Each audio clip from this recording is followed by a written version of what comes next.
Namah Shivaya. Hello, children. Welcome to another episode where we are unraveling the remarkable incidents from the life of Sri Chandrasekharendra Saraswati Mahaswamy. So, today we journey back to the year 1931 when a seeker from the West who came in search of truth and enlightenment, he found himself face to face with our Paramacharya. So, this is the story of Paul Brunton, a British philosopher and a spiritual explorer, and his unforgettable meeting with Paramacharya at Chengalpat. So, let's begin. Paul Brunton, he is a British writer and a spiritual seeker.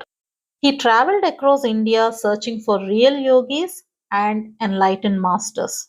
So, after exploring North India, he arrived in Chennai. That time it was called Madras. So, he came there to seek guidance on where to find authentic spiritual wisdom because he was finding many Babas and many sadhus. But what he found was most of them were fake, they were not original or real.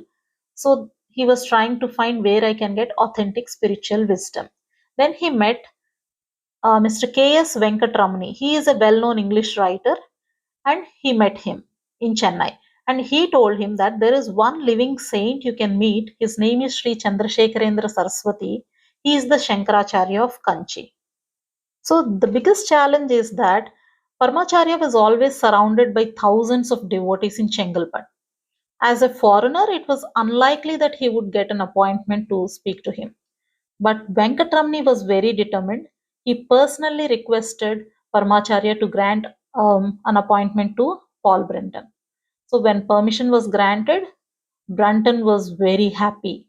So when Brunton entered into that room, the room was very dimly lit, and in that room, Paramacharya was sitting at the far end. A small lamp was burning. That's it. And just Paramacharya's simple presence itself radiated a lot of power in him. So he offered flowers and fruits and prostrated in front of him. And Paramacharya has accepted that. And now the questions have begun.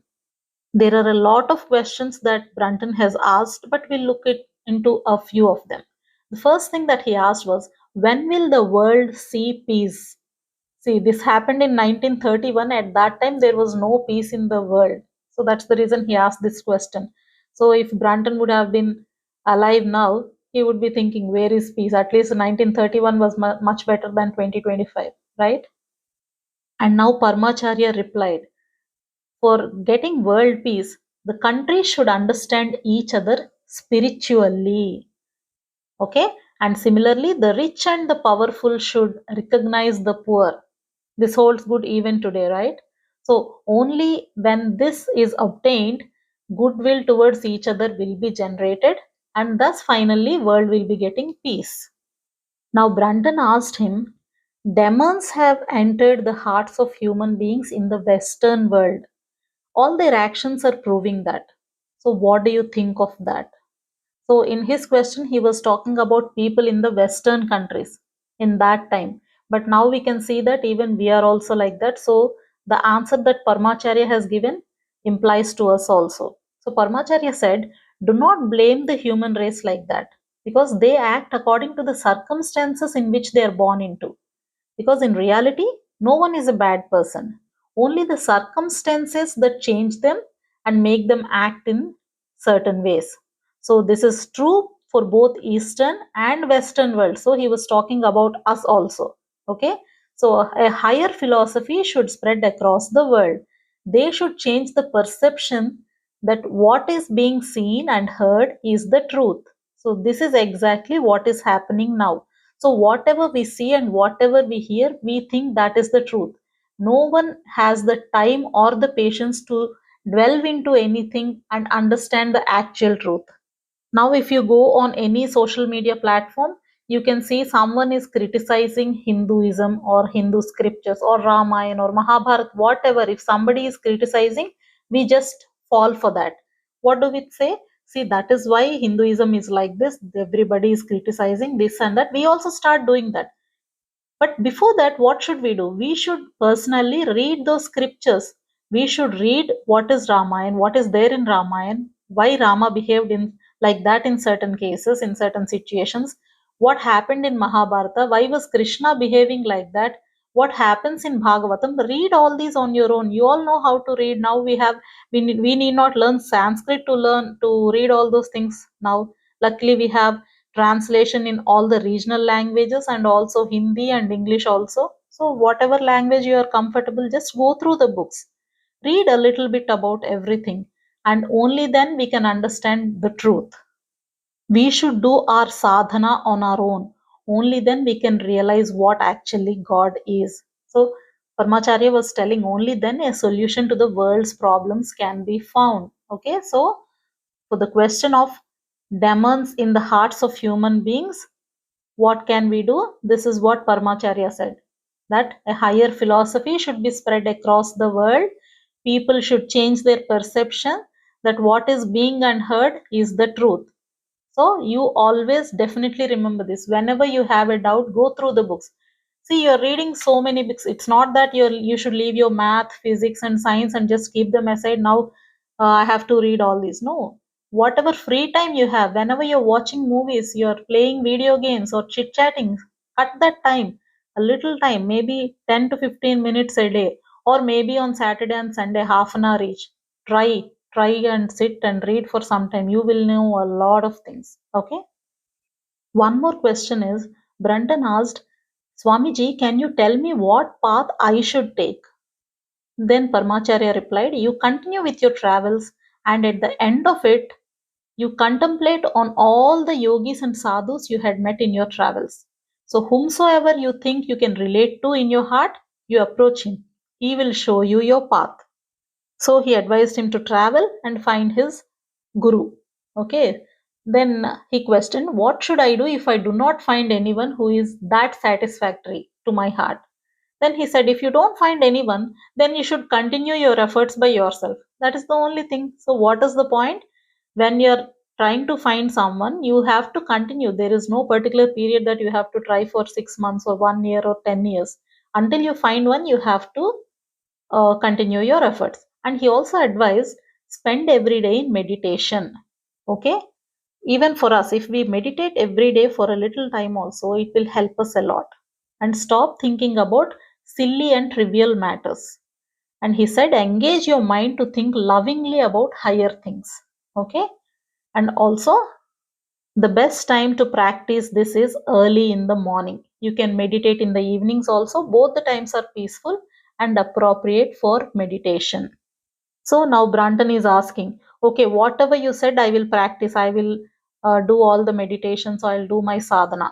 But if I don't get any results after my efforts, will you help me, Paramacharya ji? Then Parmacharya said, I am the head of a public institution, because he is a Peethadipati, right? So most of my time from dawn to dusk is spent in official duties for this institution, for this Kanchi Matham. So you have to go in search of a guru who can spend time with you. Okay, because guru has to spend some time, where Peethadipati doesn't have a time to take personal disciples and teach them or guide them. Okay, so he said, find a guru. Now Brunton asked, I am told it is very hard to find a real guru. That too, it is especially difficult for a European to meet such a guru, because I'm not from India, I'm from another country, and it is not that easy for me. Then Parmacharya said, don't worry, there are true acharyas in this world, and it is always possible to meet them, provided you have that interest. Then he said, okay, can you send me to a true Acharya? Now Parmacharya is telling, I know of two such Acharyas.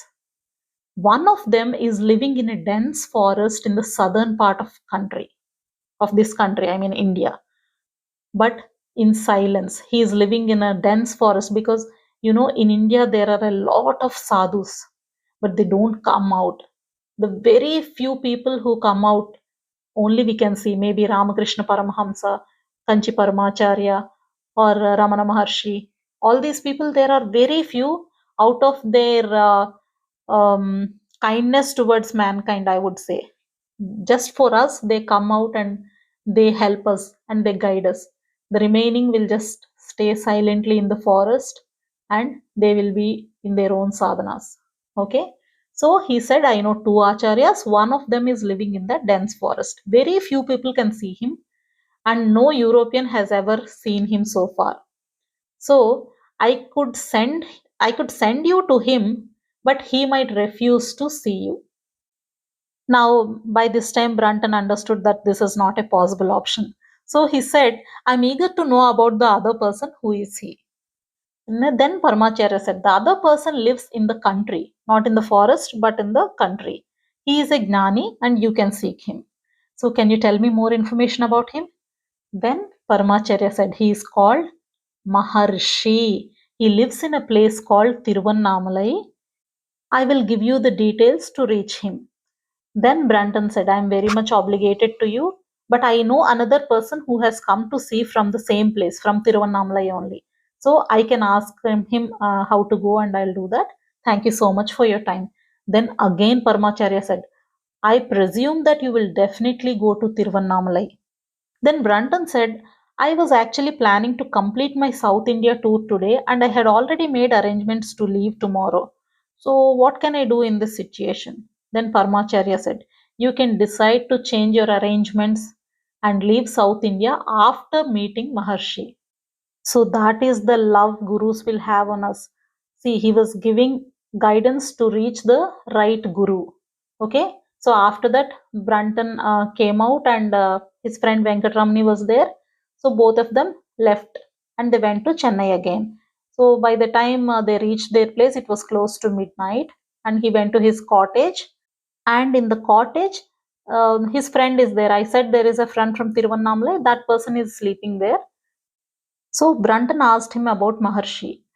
So he said that I want to come with you to Tiruvannamalai and I want to visit Maharshi. So his friend was extremely happy. So they talked for half an hour and then slept. So suddenly in the middle of the night, this happened around midnight, and after that at around 2:45 a.m. Paul Brunton suddenly felt a strange sensation in his body. His nerves felt very stiff and charged, and the air around him seemed to be filled with energy. So suddenly he opened his eyes and looked towards the foot of his bed. There he saw a bright light. In that light, he saw Paramacharya, the same person that he met in the evening. And that figure was not ghostly, it was clearly human. He was clothed in saffron clothes and he was surrounded by a glow. In that darkness of the room, there was this Paramacharya standing there and there was a glow around him. So, Brunton was thinking, is it a dream or is it reality? So, for testing himself, he suddenly tightly shut his eyes, but still the vision was remained. When he opened them, the form is still there, the person is still standing there. And he saw the lips of Acharya moving. You know what Acharya was saying? Be disciplined and you will attain what you desire. So, that is what Acharya's, from the lip movement, he could understand that. You know, it was so mysterious, the form suddenly vanished.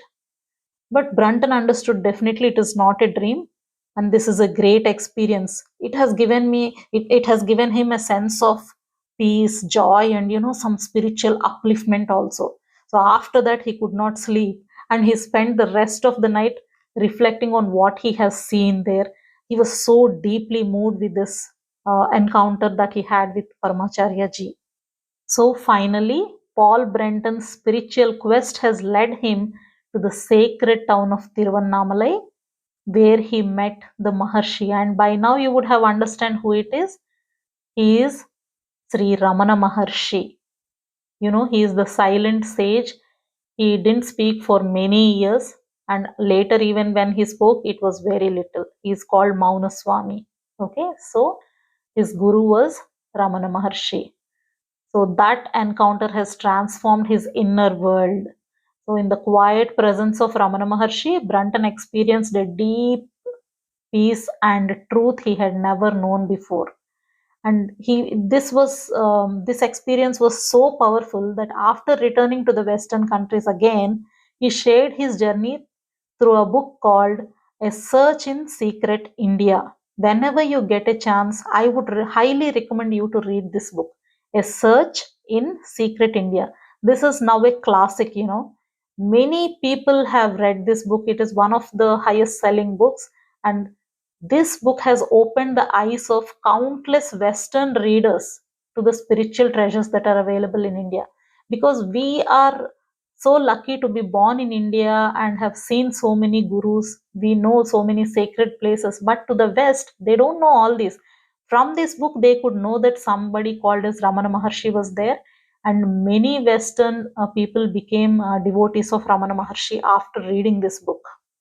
So, this book became a doorway for many others to begin their own search. So, they came across all the countries and reached India, and they also searched within themselves. So, Paul Brunton's meeting with Kanchi Paramacharya has led to such a historic thing, because only because he met Paramacharya, Paramacharya guided him towards Ramana Maharshi, and only then he found his original guru.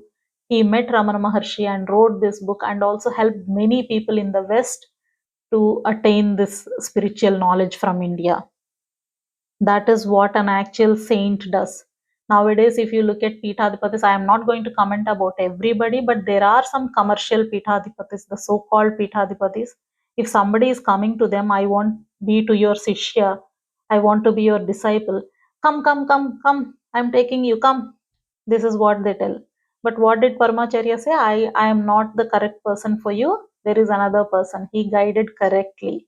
Okay, that is what we should understand. That is a real sage. So, children, I hope you all enjoyed this podcast. And if possible, read that book. And I'm signing off for today. Have a good day. Bye bye. Jai Hind.